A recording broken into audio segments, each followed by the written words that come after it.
Well, Peter Jackson said to me one day when we were in Hobbiton and all the dwarves were drinking that Gandalf should have a bit too much to drink and get a bit tipsy. Well, I put him in his place there. Gandalf does not get drunk. He can handle his drink and his smoking. Mischievous. There's a lighter tone to this book, The Hobbit, on which the films are based. It's the sort of book that a parent would tell a kid at bedtime. It's an adventure story.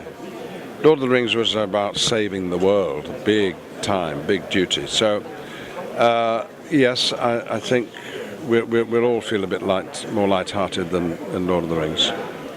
Now, in the Lord of the Rings films, Gandalf has such a beautiful dichotomy between being Gandalf the All-Powerful and yet a beautiful Gandalf with vulnerability. Yeah. When you and Peter Jackson were talking about approaching these films as a prequel, where did you want that line and that balance to be between the two parts of Gandalf?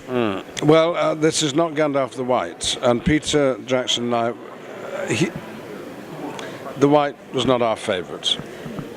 We stuck with him through 2 movies, but we're very glad to get back to the long-bearded, straggle-bearded Gandalf the Grey, you know, who sleeps under hedgerows, who likes drinking down at Hobbit and having a smoke and telling a joke and having some fun. So it's that sort of Gandalf. However, he does have big responsibilities, and beyond the adventure story of the dwarves and which the Hobbit joins in with. So. Yes, you're right. The balance will happen in each scene and in the overall movies, but I suspect there's going to be a lighter tone throughout. How does the super high res 48 frames per second change things for an actor? Yeah, not at all. I haven't seen it, and I'm as excited as everybody else. And I hope we might see a little bit of it at Comic-Con. But what I have seen is 3D, 3-dimension. And I can remember the 3-dimensional movies of the 50s and 60s, which were all about things coming out.